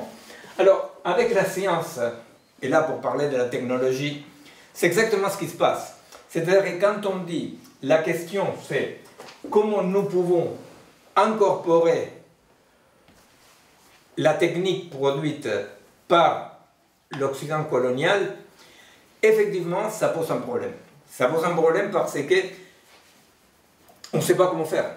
C'est-à-dire, j'avais donné souvent l'exemple de la langue, non? Comme l'écriture, n'est-ce pas? Comment cette technique tellement puissante qui a donné une puissance incroyable, de nouveaux possibles, l'humanité, etc., était territorialisée. Non, cette technique-là est territorialisée. Comment est territorialisée? Eh bien, parce que il y a des milliers d'écritures différentes, il y a des écritures alphabétiques, non alphabétiques, idéogrammétiques, il y a des écritures, même la langue des signes, c'est plutôt une écriture qu'une langue parlée, vous voyez.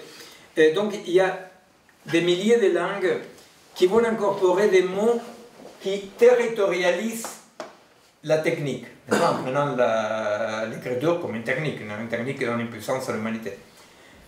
Par contre, avec l'algorithme, on est un peu mal barré parce qu'effectivement, avec l'algorithme, on est dans une colonisation style galiléenne. On est pour Galilée, la faute de rien, mais bon, c'est pour dire comme ça. On est dans une colonisation style galiléenne, pourquoi? Parce qu'elle nous englobe, vous comprenez? Et c'est un vrai déficit du mouvement décolonial de ne pas comprendre qu'une fois encore, avec le développement de la technologie digitale, il y a à nouveau un mouvement colonial qui, dans la pratique, pas dans la théorie, est vrai dans tous les mondes possibles. Et c'est prétend être vrai dans tous les mondes possibles. Vous voyez? C'est ce que moi je dis souvent quand je dis, si un petit Indien à la cordillère des Andes utilise la même interface avec le monde qu'un petit Suisse ou qu'un petit Africain, n'est-ce pas? Effectivement, c'est parce que cet outil-là, cette technique-là, n'a pas été phagocytée ni intégrée. Alors, effectivement, quand on dit l'écriture, on parle de 5000 ans, hein, c'est-à-dire 3000 ans avant Jésus-Christ, grosso modo, qui émerge d'une façon assez incroyable dans différents points du globe, sans aucun contact, hein, que ce soit les hiéroglyphes, dans la Mésopotamie, en Chine, chez les Mayas, il y a des écritures diverses et variées. Donc, il y a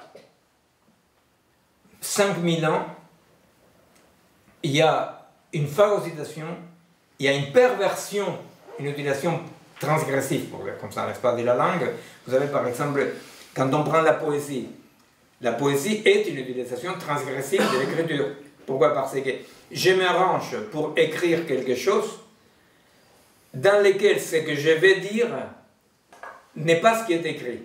C'est-à-dire que l'écrit est juste le support pour que arrive à l'autre qu'avec ces matériels-là un peu disperses, dans l'esprit, dans l'âme, dans la tête de l'autre, puisse émerger quelque chose de très puissant, justement parce qu'il échappe à la mesure et aux règles de l'écriture. Bon, la vérité c'est que nous n'avons aucune idée de comment faire ça avec la technologie, n'est-ce pas? Par contre, ce que nous avons développé là, ce n'est plus ni moins qu'un début, hein, on va continuer, mais un début de ce qu'on pourrait appeler une vérité situationnelle. Une vérité situationnelle. Pourquoi? Parce que si la vérité, je disais d'abord, la vérité, d'un point de vue phénoménologique, c'est pas aletheia, c'est pas dévoiler ce qui est. La vérité, nous disons, c'est plutôt quelque chose qui, de façon situationnelle et concrète, marque un point d'arrêt d'insuffisance au savoir préexistant. Hein? Donc, effectivement, les méthodes scientifiques, que ce soit dans la situation occidentale, par exemple, ou son utilisation dans d'autres situations, peuvent être tout à fait incorporées dans cette complexité, comme on dit Morin, cette complexité comme tissage de ce qui est hétérogène et qui forme une hybridation, qui forme un ensemble organique. Hein? Parce que ce n'est pas le tout qu'il y ait un tissage. Il faut que ce tissage arrive à une autonomie organique, n'est-ce pas, à se produire, à se reproduire de façon organique. Alors, la vérité, effectivement, c'est ce qui va, à un moment donné, dans n'importe quelle situation, non pas être dévoilé, non pas c'est ce qui va être découvert, qui est caché derrière la réalité, n'est-ce pas? On va nommer vérité, c'est que d'une façon très territorialisée, représente pour les habitants de cette situation un point d'asymétrie, c'est-à-dire il y a ça, il n'y a pas ça. Vous comprenez? Par exemple, pour dire un traitement de la vérité à niveau de la théorie, quand Marx va parler des plus-values, eh bien, Marx, comme à l'instar de ce qu'il va dire Einstein, il trouve, et après il cherche. Qu'est-ce qu'il a trouvé, Marx? Marx, qu'il a trouvé, dans son analyse économique, il va trouver que ce n'était pas vrai, ça ne fonctionnait pas ce qu'il dit Smith et Ricardo. des économistes libéraux. C'est-à-dire, ce n'est pas vrai que le travail est payé. Vous comprenez? Parce que Smith et Ricardo va dire, bon, mais on paye le travail. Non? Et le travail, contrairement aux physiocrates,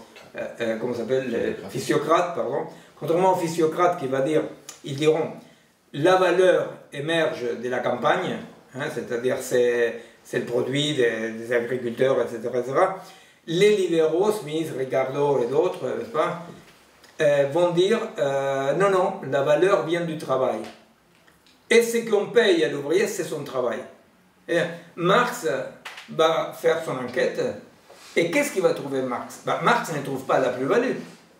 Marx, ce qu'il trouve, c'est qu'on ne paye pas le travail à l'ouvrier. Et à partir de ces points d'arrêt, n'est-ce pas, on ne paye pas, visiblement, dit Marx et Engels, visiblement, on ne paye pas le travail à l'ouvrier. Et à partir de ce qu'il a trouvé, il dit, bon, mais ce qu'on paye, on pourrait l'appeler la force de travail. On va dire, ce qu'on paye, c'est tout ce qu'il faut à l'ouvrier pour s'alimenter, pour se reproduire, pour dormir, etc. N'est-ce pas? Mais donc, ce qu'il cherche, et les produits de la recherche de Marx, est absolument génial, n'est-ce pas?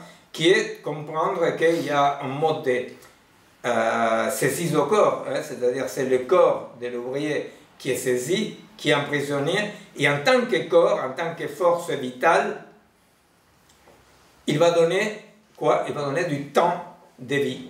Il donne du temps et de l'énergie de vie. Mais ce que je voulais dire là, c'est cet exemple de à quoi on nomme un effet de vérité.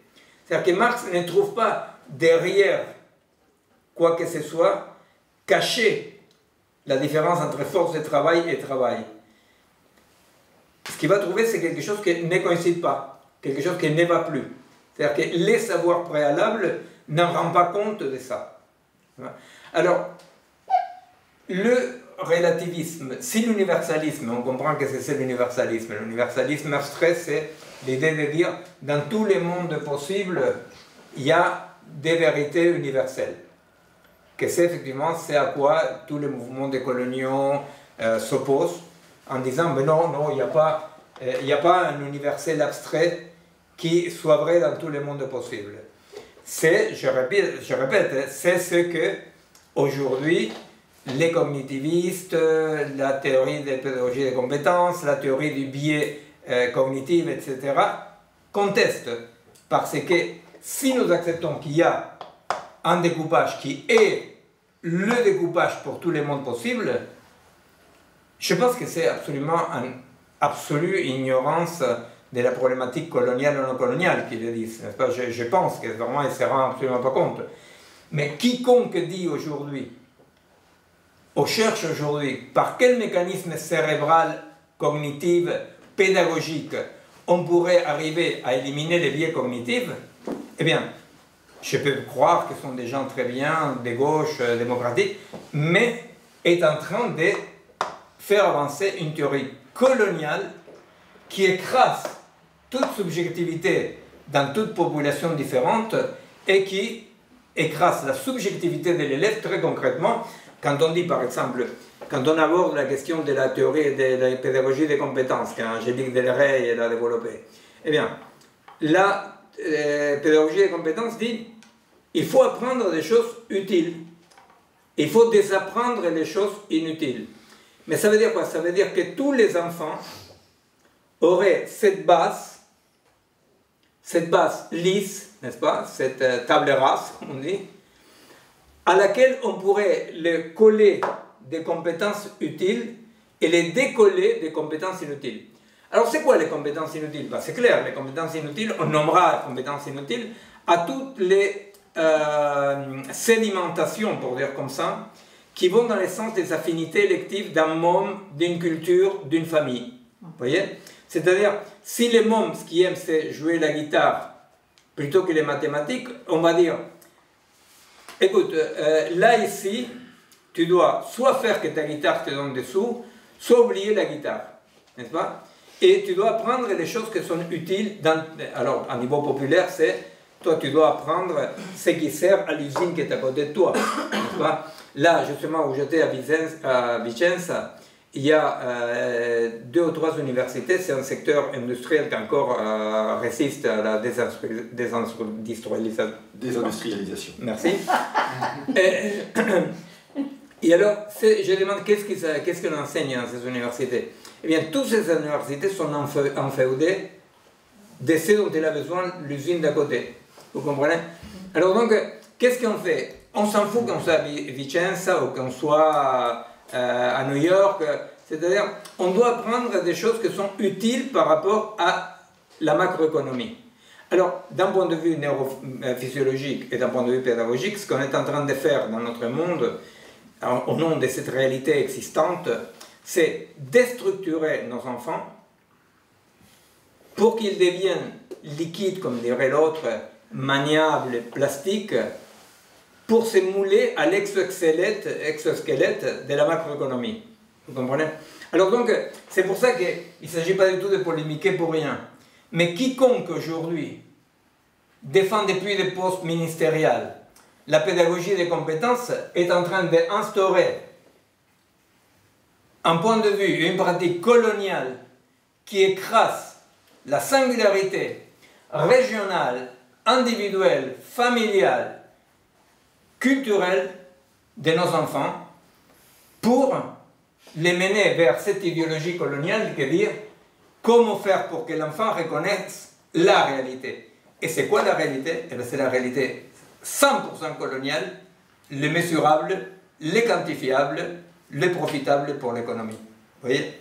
Alors, je dis ça parce que parfois on dit les coloniales, on imagine nos copains et nos amis indiens au Chiapas, on imagine des villages africains. Absolument. Mais ils ont un avantage par rapport à nous. Qu'eux, ils ont un mode de vie organique qui est en train d'être écrasé, mais qui résiste. Mais ils savent que le monde et celui-là sont les mondes, n'est-ce pas? En tant que nous, en Occident, on est encore en train de subir une deuxième vague coloniale terrible qui consiste à écraser toute singularité locale, culturelle, etc., etc., au nom d'un réalisme réactionnaire qui, basé sur des vagues connaissances de fonctionnement cérébral, mais non pas du sens de ces fonctionnements-là, n'est-ce pas? Eh bien, prétend qu'il y a une réalité et qu'au nom de cette réalité, les cerveaux de nos enfants doivent être colonisés. Vous comprenez? Alors, c'est là où ils disent « Ah oui, technophobe, etc. » Mais non, c'est là où nous disons absolument pas. Notre boulot, effectivement, est de dire comment on peut phagocyter ça. Alors, la vérité là-dedans.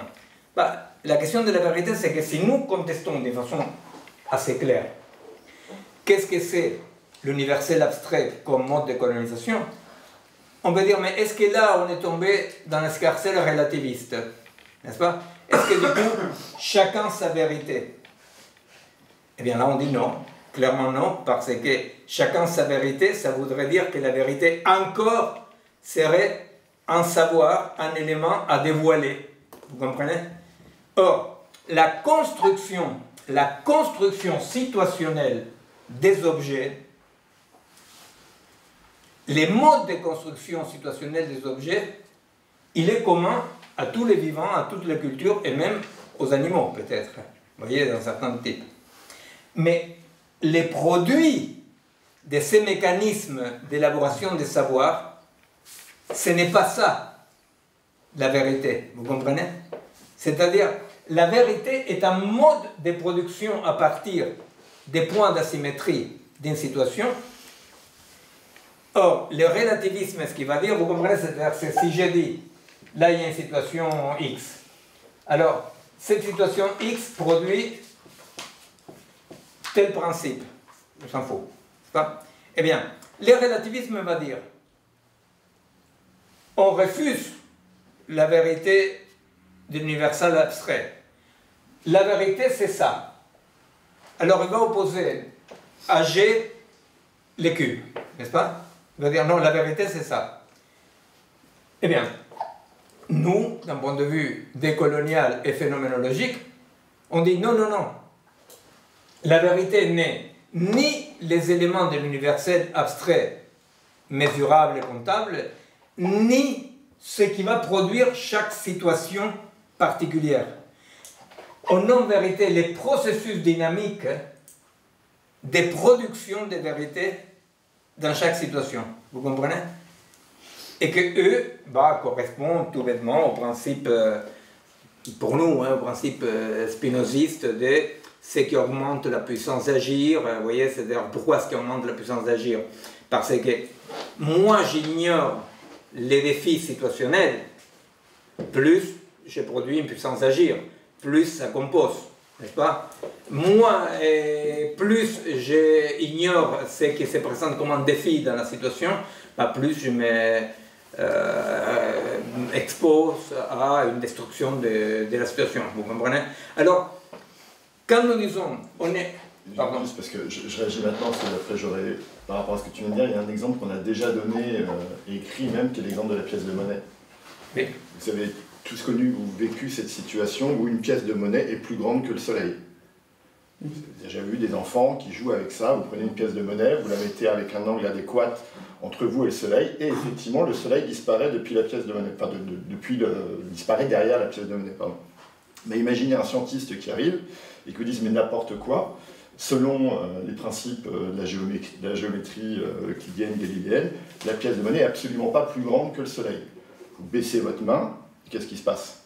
Vous brûlez la rétine, tout simplement. Donc, la vérité, cette vérité de perspective est une vérité dans le sens où elle ordonne la situation. C'est ce point de réel qui ordonne la situation. Évidemment, le pas de plus qu'il ne faut pas commettre, c'est de prendre cette vérité situationnelle comme un absolu. Parce que si vous prétendez que dans toutes les situations, cette pièce de monnaie est plus grande que le soleil, le résultat va être le même, vous risquez aussi de vous brûler la rétine. Voilà. Donc, tout à fait. C'est une question de mots, parce que c'est un absolu situationnel, c'est pas une universelle, ou c'est un universel concret. C'est-à-dire, effectivement, dans ce qu'explique Bastien, on pourrait dire que le relativisme dirait, dans toutes les situations, la pièce de monnaie éclipse le soleil.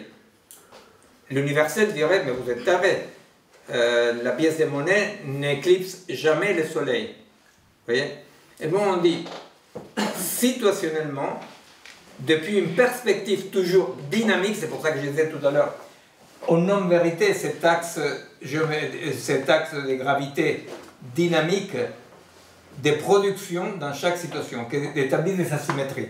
Pourquoi asymétrie? Parce que c'est pas pareil de mettre la pièce de monnaie dans l'axe que de ne pas la mettre en l'axe, vous comprenez? C'est-à-dire, là, c'est une vérité. Hein? Comme par exemple, c'est une vérité que manger, je ne sais pas, certains aliments, ça va me revenir en tête, mais bon, manger certains aliments au niveau de la mer, c'est pas du tout pareil que de manger à 4000 mètres, par exemple. Vous voyez? C'est pas pareil. Vous voyez? Alors, on dit, soit vous faites de ça du relativisme et vous dites, c'est notre vérité, et cette vérité, elle est vraie, n'est-ce pas? Désolé, pouvez-vous clarifier la notion de perspective?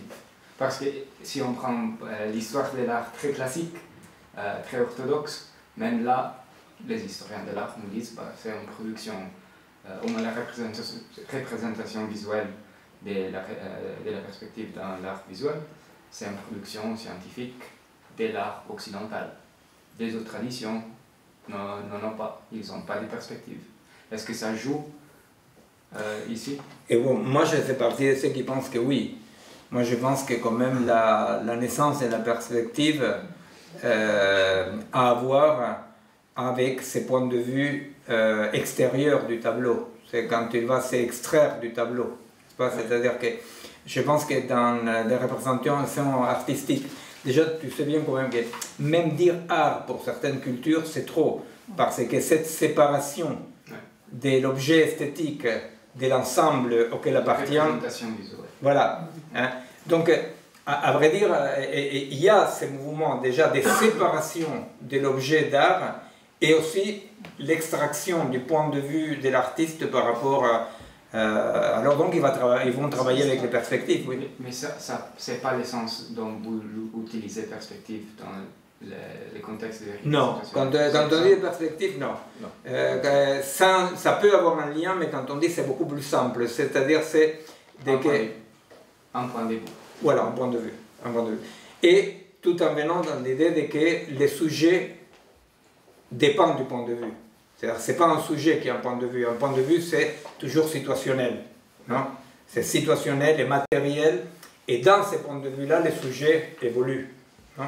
Alors oui, c'est un point de vue. C'est un point de vue. Mais c'est vrai qu'il y a une relation parce que la naissance et la perspective seulement est compréhensible depuis une certaine vision en extériorité. Dans les géomètres, comme s'appelle le peintre de la lumière, Caravaggio. Non, les Hollandais. Il n'y a que des peintres italiens. C'est lui qui s'appelle les peintres, on appelle les peintres de la lumière, enfin peu importe. C'est lui la fille à la perle, comment ça s'appelle? Vermeer.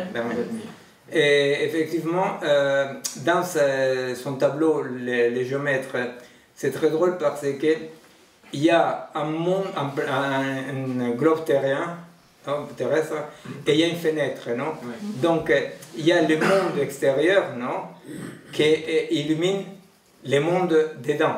Il y a tous ces jeux-là avec où est le tout, non? Où est le tout, hein? Mais la vérité, c'est que la réponse plus de fond, c'est que l'art même est une invention occidentale. Tu vois, c'est-à-dire, par exemple, c'est impensable en Afrique, en Amérique latine, comme ça, de trouver un endroit qui puisse être un musée de la séparation de la partie esthétique de la production de l'ensemble des produits. Tu vois, si bien, dans toute la culture, il y a une préoccupation pour l'esthétique, pour la beauté de l'objet, pour l'harmonie de l'objet. Mais déjà la séparation fait partie de cette séparation-là. Alors, qu'est-ce qu'ils vont dire les relativistes? Les relativistes vont dire, moi je vois un cube. Alors, ils ne vont pas avoir les gestes universels de dire, vous devez tous voir un cube. Non.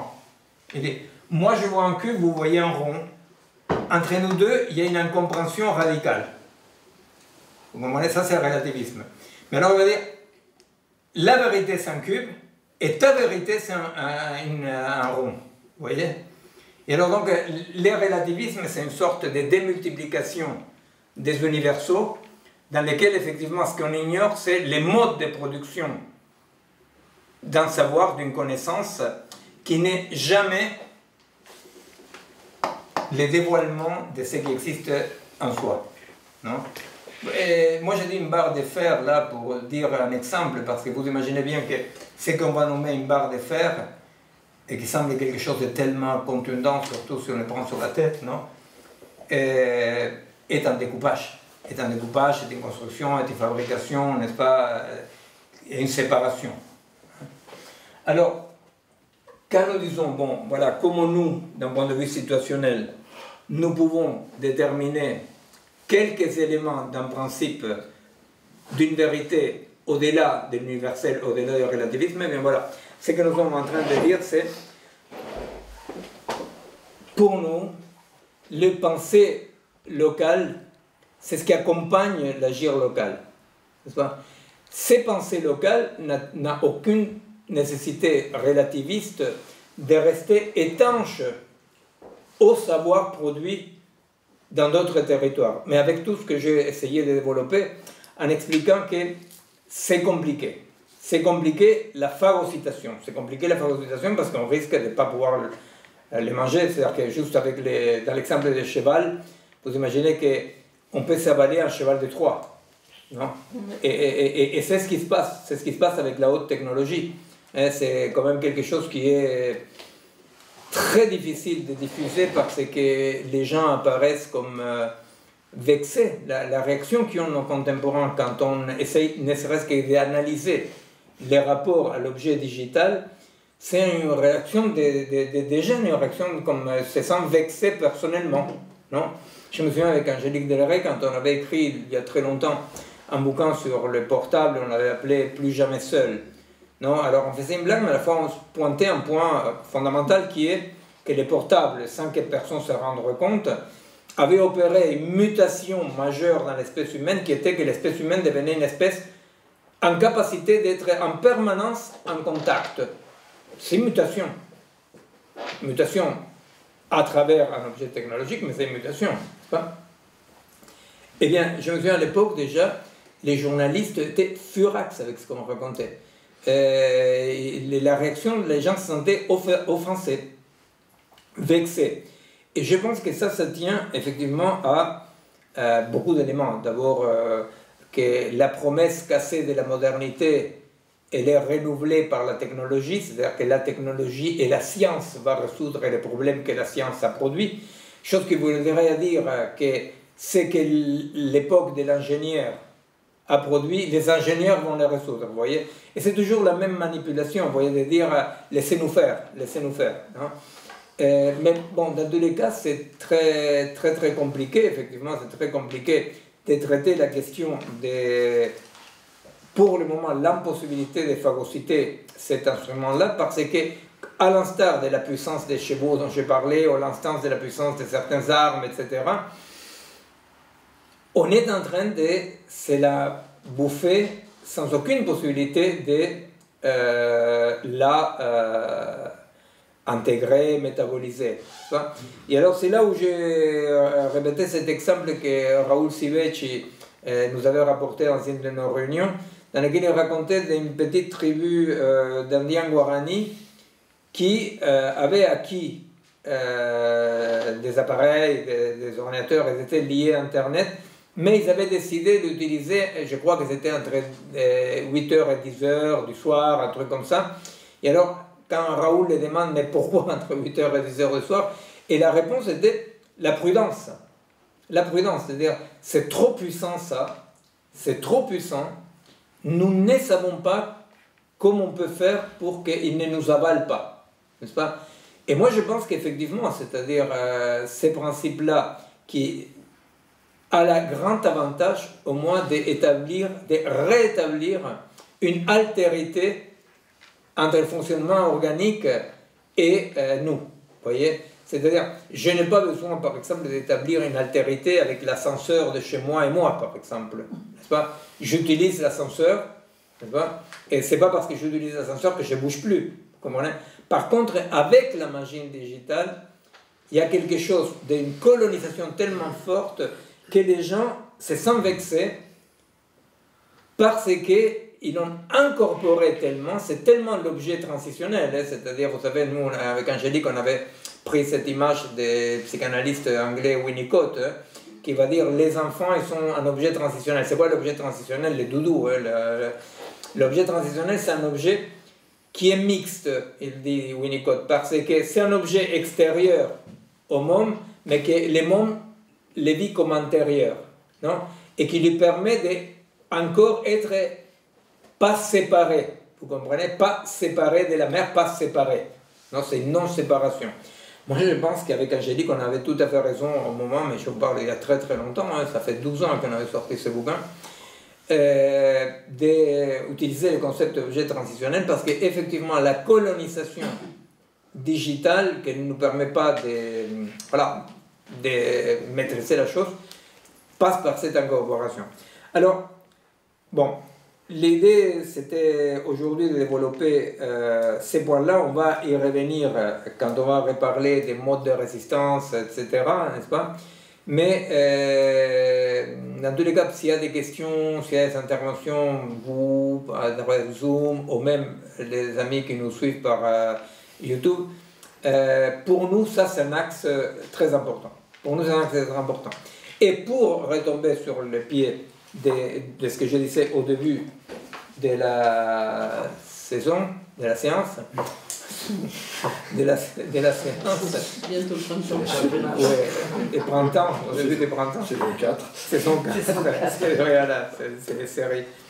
Et je disais qu'on était en train de développer comme ça, de connaître un développement un peu des contacts avec des expériences un peu partout. Et qu'est-ce qu'on voulait, c'était justement coparticiper. Non, on voulait qu'ils nous invitent, on les invite comme ce que je vous racontais d'Italie cette dernière fois, ou ce qui s'est passé à Corbeil-Essonnes, c'est-à-dire qu'on les invite à essayer de penser ensemble ces réalités. Pourquoi? Parce que la production des pensées locales, il faut la faire aussi en réseau, vous comprenez? Vous savez, il existe une glissade, on peut dire, de Marx, quand à un moment donné, il va dire la théorie arrive au prolétariat de l'extérieur. N'est-ce pas? Alors, c'est compliqué parce que s'il arrive de l'extérieur, les prolétariats vont me faire pour la phagocyté.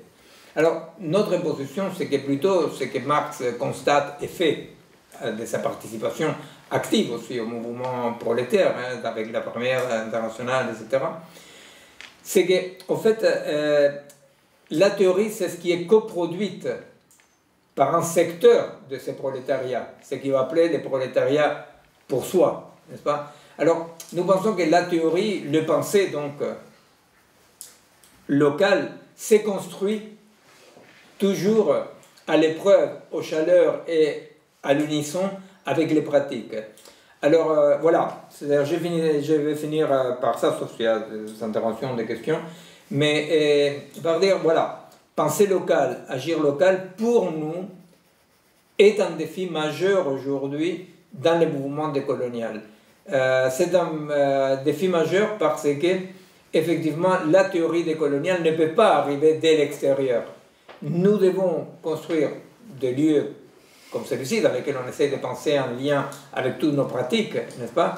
Mais, voilà, une fois encore, on est très demandeur des contacts avec des amis qui sont dans des pratiques concrètes pour penser ensemble dans des situations concrètes ce type de situation, parce que par contre, si bien la théorie ne doit pas orienter la pratique, n'est-ce pas, ni suivre la pratique, ces parallèles établis par Spinoza et repris par Deleuze, n'est-ce pas, entre la pensée et la pratique, eh bien, c'est vrai que si bien aucune de deux guide l'autre, c'est vrai que quand une de deux est trop en retard par rapport à l'autre, ce sont des points